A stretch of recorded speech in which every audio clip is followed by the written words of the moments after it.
శ్రీమాత్రే నమః. అందరికీ నమస్కారం అండి. Welcome back to our channel. ఈరోజు ఈ వీడియోలో ఫిబ్రవరి 17వ తేదీ మంగళవారం అమావాస్య రోజున మొట్టమొదటి సూర్యగ్రహణం అయితే రాబోతుందండి. మరి ఈ గ్రహణము ఏ సమయానికి రాబోతుంది, గ్రహణ పట్టు విడుపు సమయాలు ఏమిటి, ఈ గ్రహణం ఏ ప్రాంతాల్లో కనిపిస్తుంది, ఎవరెవరు గ్రహణ నియమాలు పాటించాలి అన్న పూర్తి ఇన్ఫర్మేషన్ తోటి ఒక వీడియో అయితే మన ఛానల్లో చేసి ఉంచానండి. ఆ వీడియో లింక్ని మీకు ఐకార్డ్స్లో పించేస్తాను. అలాగే ఈ వీడియో లింక్ని మీకు డిస్క్రిప్షన్లో కూడా ప్రొవైడ్ చేస్తానండి. ఎవరికైనా తెలుసుకోవాలి అనుకుంటే మాత్రం ఖచ్చితంగా ఒకసారి చెక్ చేసి అయితే చూడండి. అయితే ఈ సూర్యగ్రహణము మన భారతదేశంలో అయితే కనిపించదండి. కాబట్టి భారతదేశం నివసించే ప్రజలు ఎవరూ కూడా గ్రహణ నియమాలను అయితే పాటించవలసిన అవసరం అయితే లేదండి. కానీ ఈ గ్రహణము ఎక్కడైతే కనిపిస్తుందో ఆ ప్రాంతాల్లో మన ఇండియన్స్ ఎవరైనా ఉన్నట్లయితే మాత్రం వారు తప్పనిసరిగా గ్రహణ నియమాలను అయితే పాటించండి. తగు జాగ్రత్తలు అయితే తప్పనిసరిగా తీసుకోవాలండి. అలాగే ఈ గ్రహణము భారతదేశంలో కనిపించినప్పటికీ కూడా భారతదేశంలో ఉండే గర్భిణీ స్త్రీలు కొన్ని తేలికపాటి జాగ్రత్తలు అయితే తీసుకుంటే మంచిదండి. లేదు ఈరోజు గ్రహణం లేదు కదండి, ఎందుకు మేము పాటించాలనుకునే వారు మాత్రము వదిలేసేయచ్చండి. మీ పుట్టబోయే బిడ్డకి ఎటువంటి ఇబ్బంది లేకుండా ఉండటం కోసం నేను కొన్ని తేలికపాటి జాగ్రత్తలు అయితే చెప్తున్నాను. అవి మీరు పాటించాలనుకుంటే పాటించండి, లేదంటే వదిలేసేయచ్చు. గ్రహణ సమయంలో ప్రకృతిలో అనేక మార్పులు అనేవి సంభవిస్తూ ఉంటాయి. కాబట్టి గ్రహణ సమయంలో గర్భిణీ స్త్రీలు ఈ తేలికపాటి జాగ్రత్తలు అనేవి తీసుకుంటే వారికి వారి పుట్టబోయే బిడ్డకు కూడా చాలా మంచిదండి. గ్రహణ సమయంలో గర్భిణీ స్త్రీలు గ్రహణాన్ని కంటితో ప్రత్యక్షంగా కానీ పరోక్షంగా కానీ అయితే చూడటానికి ప్రయత్నం అయితే చేయకూడదండి. ఆ సమయంలో వారి ఇంట్లోనే ఉండాలి, బయటకైతే రాకూడదు. అలా వస్తే అది వారికి పుట్టబోయే బిడ్డ మీద ప్రభావం చూపుతుందని నమ్ముతూ ఉంటారండి. కాబట్టి గర్భిణీ స్త్రీలు గ్రహణ సమయంలో బయటికి రాకపోవడమే మంచిది. అలాగే ఇంట్లో ఉన్నప్పుడు కూడా కిరణాలు అనేవి ఇంటి లోపల పడకుండా కర్టన్స్ తోటి విండోస్కి కర్టన్స్ అనేవి వేసుకుని కవర్ చేసుకుని ఉంచుకుంటే చాలా మంచిదండి. గ్రహణం పట్టడానికి ముందుగానే మంచినీటి పైన, ఊరగాయ పచ్చళ్ళ పైన, అలాగే పెరుగు, ఇలా మీ ఇంట్లో ఏదైనా ఆహార పదార్థాలు మిగిలిపోయినవి ఉన్నా కూడా మంచినీళ్ళ బిందెలపైన, ఇలా వీటన్నిటిపైన కూడా దర్బలను అయితే వేసి ఉంచుకోండి. ఒకవేళ దర్బలు మీకు దొరకలేదనుకోండి, తులసి ఆకులు అయితే అందరి ఇళ్లలోనే ఉంటాయి కాబట్టి తులసి ఆకులైనా సరే వేసి ఉంచుకోండి. అలా చేయటం వల్ల గ్రహణ కిరణాల ప్రభావం అనేది వాటి మీద అయితే ఉండకుండా ఉంటుందండి.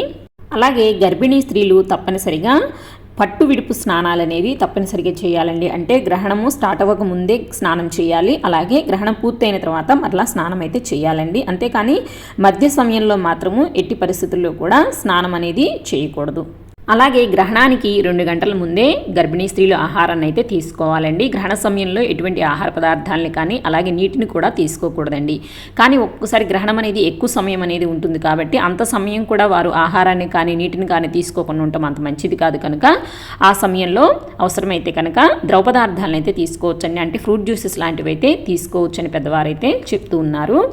అలాగే గ్రహణ సమయంలో గర్భిణీ స్త్రీలు పొదునైన వస్తువులకైతే దూరంగా ఉండాలండి. అంటే ఆ సమయంలో కూరగాయలు కానీ పండ్లు కానీ అలాంటివి ఏమీ కట్ చేయడం లాంటివి అయితే అస్సలు చేయకూడదనమాట. ఒకవేళ అలా చేసినట్లయితే పుట్టబోయే పిల్లలకి పెదవులు చీలి పుడతారని నమ్ముతూ ఉంటారండి. కాబట్టి ఆ సమయంలో ఇలాంటి పనులు అయితే అసలు చేయకండి.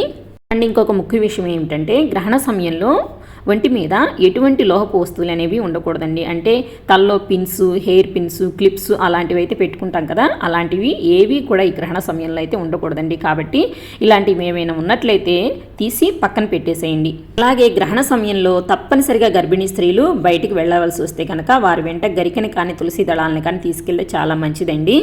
అలాగే బాత్రూమ్స్ కనుక అవుట్ సైడ్ ఉన్నట్లయితే వెళ్ళవలసి వచ్చినప్పుడు మీ మీద ఆ కిరణాలు అనేవి పడకుండా ఏదైనా సరే బెడ్షీట్ని కానీ లేదా గొడుగుని కానీ వేసుకొని ఆ కిరణాలు అనేవి మీ మీద పడకుండా కవర్ చేసుకుని అయితే వెళ్ళి వస్తే చాలా మంచిదండి.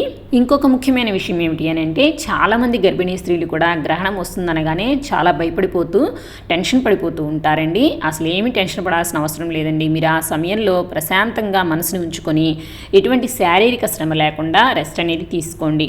అలాగే ఆ సమయంలో చక్కగా దైవనామస్మరణ చేసుకోండి, చాలా మంచిది. అంటే మీకు వచ్చిన శ్లోకాలు ఏమైనా ఉన్నట్లయితే చక్కగా చదువుకుంటూ ఉండండి. లేదా ఏదైనా మంచి బుక్స్ ఉంటే ఆ బుక్స్ చదువుకోండి. అలాగే ఇది సూర్యగ్రహణం కాబట్టి సూర్యునికి సంబంధించిన ఏమైనా శ్లోకాలు కానీ స్తోత్రాలు కానీ వచ్చినట్లయితే చదువుకోండి. అంటే ఆదిత్య హృదయం కానీ సూర్యాష్టకం కానీ ఇలా సూర్యునికి సంబంధించిన ఏమైనా స్తోత్రాలు ఉన్నట్టు చదువుకోండి. అవి రావు అనుకునే వాళ్ళు ఓం నమ శివాయ అనుకోండి, లేదా ఓం నమో భగవతే వాసుదేవాయ అనుకోండి. ఇలాంటి చిన్న చిన్న శ్లోకాలైనా సరే మనసులో చక్కగా స్మరించుకుంటూ ఉండండి, చాలా మంచిది.